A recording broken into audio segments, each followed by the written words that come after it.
Before I send the document, I need to address sort of a misconception that exists with Acrobat. So I'll go ahead and I'll close the comment and markup toolbar, and I'll even delete this sticky note, because I certainly don't want to send that to my customer. And I'm even going to zoom in so that we can see Proposal for R5 Industries. Now, many people think that a PDF file is, by its very nature, a protected file. And that's because most people have only ever opened a PDF file with the free Adobe Reader, which has no tools for doing anything other than viewing and printing the PDF file. However, if you own Acrobat, or after you've spent time with this series, you'll know that you can come in to a PDF file with the tools, advanced editing, touch-up text tools, and you can actually edit the file. So if I wanted to, I could select Industries and hit Delete. Now, I don't want to do that, so I'll take the hand tool and deselect that, but I could. That means that the file itself is not, by its very nature, secure. And this brings us to the fifth and final C that Acrobat allows us with a PDF file, and that is control. What I want to do is secure the document so that the wrong person can't come into it and make inappropriate changes. Read that. I don't want to allow my customer the ability to make a change to this proposal that in somehow favors them. So what I'm going to do is select from the Secure menu, Password Encrypt. When I do that, I get the Password Security Settings dialog box, and from there, I could require a password to open the document, but that's not what I want. I want my customer to be able to open the document at will. What I want to do, though, is restrict editing and printing of the document. And to get started, I need to add a permissions password. This is the password that I would use if I wanted to undo the setting of these permissions. So I'll go ahead and add my password.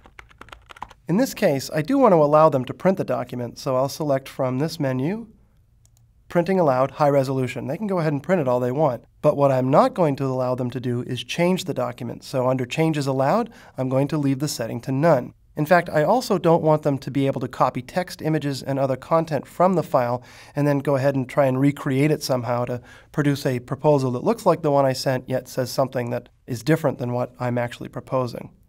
So I have my permissions set the way I want them. I'll select OK.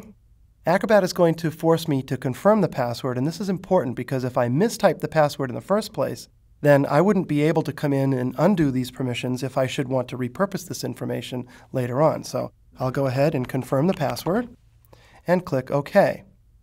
And this is Acrobat just warning me that the document security won't be applied until I save and close the document.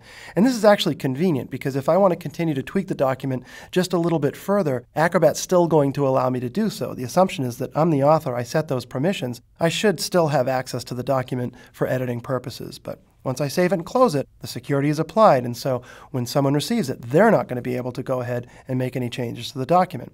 So I'll select OK to dispense with the dialog box. And for all intents and purposes, now the document is ready to go.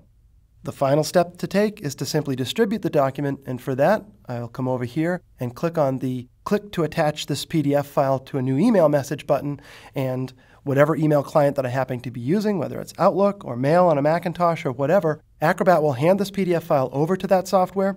I'll type in the address, click Send, and the proposal is on its way. So what I've just done with Adobe Acrobat is I've taken a variety of different document types, converted them to Adobe PDF so I could share them with anybody, and as long as they have the free reader they can see them. I've combined those different document types together. I've added some navigation to the document so that it's easy for the end user to find the information that I want them to find.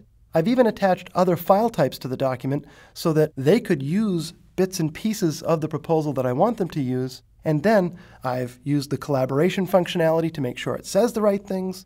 I've locked the document, and right from within Acrobat, I sent the file off to the intended recipient, and it's good to go.